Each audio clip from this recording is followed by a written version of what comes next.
PlayStation 5. PlayStation 5. We do have some super exciting news about PS5.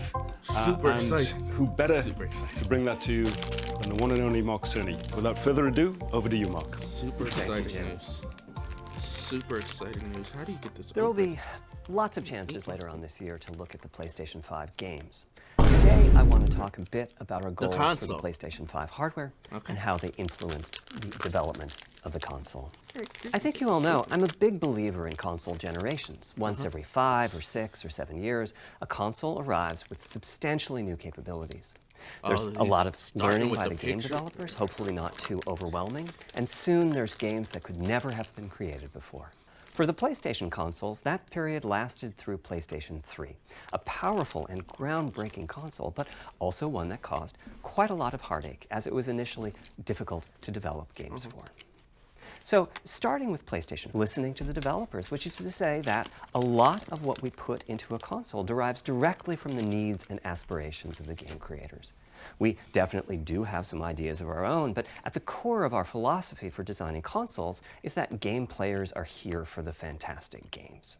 Which is to say that game creators, years, I take a tour of the industry. I go to the various developers and publishers, sit down, and discuss how they're doing with the current consoles and what they'd like to see in future consoles.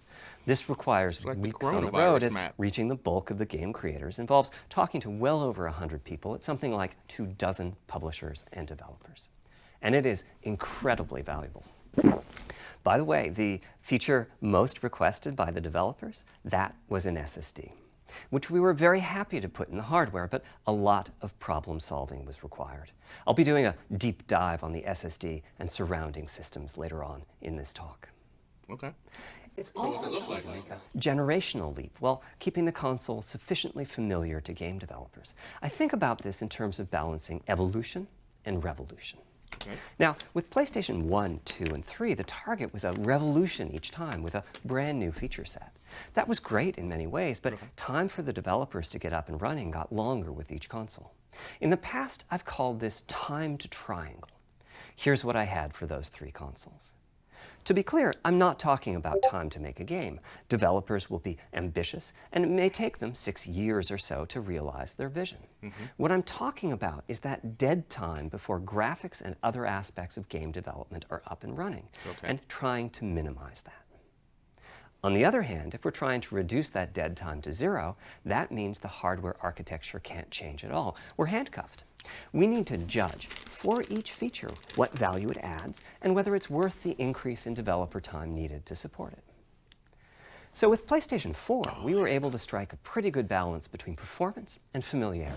We got required learning back to PlayStation 1 levels.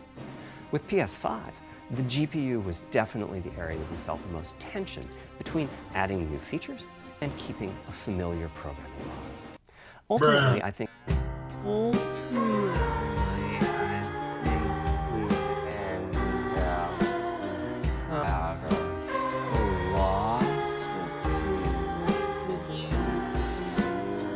to speed.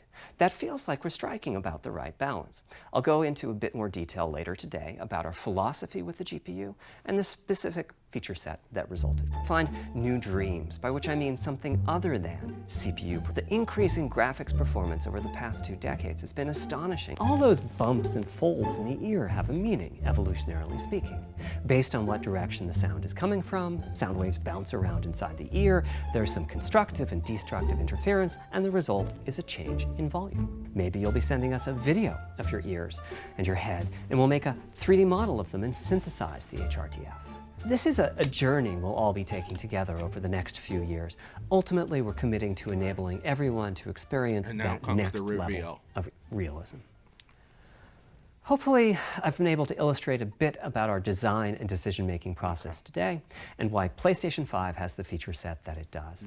Now comes the fun part. We get to see how the development community takes advantage of that feature set. I'm hoping for the completely unexpected. Will it come from audio, ray tracing, the capabilities of the SSD, or something else? I guess we'll find out soon enough. Thank you for your time.